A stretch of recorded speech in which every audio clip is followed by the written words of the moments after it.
Hi, I'm Joe Karafit. We're here at Karafit Farms, and we thought we'd give you a walk-around tour of the shed and look at some farm equipment and maybe some cattle and whatnot. So, start off here with the Allis Chalmers 190 XT. This tractor's been on the farm since '79, I believe, because the story goes from my uncle that he bought it the same year that Russia invaded Afghanistan. He had a whole bunch of soybeans in the bed to be able to make his payments pretty easy on the tractor, and then Russia invaded Afghanistan, and the United States shut down bean shipment to Russia, and the market price just crashed. And he goes, how the hell are you supposed to explain to your banker that you can't pay for your new tractor because Russia invaded Afghanistan? So it's a basic story of all the pickles that we always seem to end up in on Karafit Farms. There's always some sort of problem going on. This tractor over here is a 1951 Allis Chalmers WD. I purchased this past summer, and it's been my hay tractor and whatnot. It's been a pretty good tractor to me. Bought it for a good price and done pretty good work with it. The blade here on the tractor, my grandpa bought new when he had his WD and whatnot.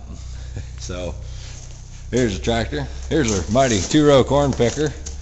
We do we shell corn here also, but I've used the picker to pick corn with for feeding my cattle, because we don't have real good corn storage here, and we've still got pretty good corn crib, so if I pick it, I can store it better. If you look over this way, you'll see the mighty impressive Palomino pickup truck. This truck started life as an '85 Ford F-250. When I acquired it, the cab was pretty rusty, so I put an '86 cab on, and as you can see, it's this lovely brown and tan two-tone. I went to the junkyard looking for fenders, and I found brown and tan two-tone fenders. I got them home, the colors were switched. So you get this nice checkerboard pattern, as you can see here. Over here is a pretty recent acquisition, I should say. We call it the DW, because it's an Allis Chalmers WD, like you just saw, except there's a place in Osgood, Ohio, that turned them around backwards and put a fully hydraulic loader on it. And they also reversed the differential ring and pinion gear, so that way you have 4 forward and 1 reverse speeds again. It's been pretty handy for us so far. Works great for moving round bales and other loader work. I don't know if you look behind you yet again.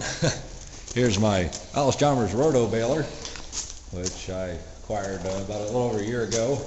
It makes small round bales, and these were the first round baling balers in the industry when they were introduced in 1947.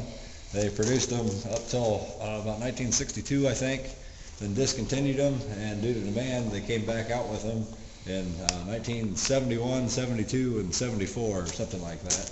And this is one of the 70s versions with the white top on it. They're a little more desirable because they're a little more modern. Here's the 1951 Allis Chalmers CA. My grandpa bought this in the early 60s, I believe, as a loader tractor. It might have been the late 50s. I don't know the exact year since he's not around for us to ask anymore. It's a good workhorse for us, and no longer has to do all the loader work since we have the DW. Back here is our 1952 Allis Chalmers G, which is a mighty big and impressive tractor at 9 drawbar horsepower. It's kind of fun to tinker with. Had it in a tractor show this summer and in a parade. And it's fun to cultivate with because of the great visibility of them. They made about 30,000 of them, and they're still pretty desirable, especially for vegetable farmers. If you look beyond the pickup truck, you'll see our main workhorse, the Allis Chalmers 7020. It's a 1978 model, and I had a 1976 7000 that I sold to buy the 7020, and there's definitely no good looking back on that, because man, that 7020 is one hell of a workhorse.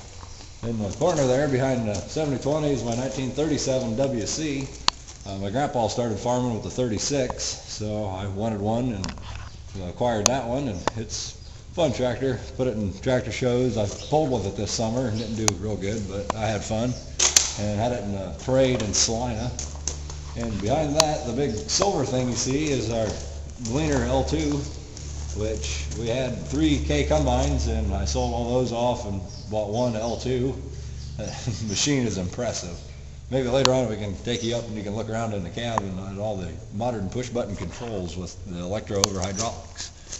So Well, that's about it for now. There's just other basic good farm equipment in the background: hopper wagon, jeeps, military mules, sprayers, grain drills, corn planters, plows, rotavators, just the basic needs and necessities of the everyday farmer. And of course, restoration projects, the pickup trucks and whatnot. So, well, maybe we'll continue on here in a few minutes and we'll go check out the barn or something.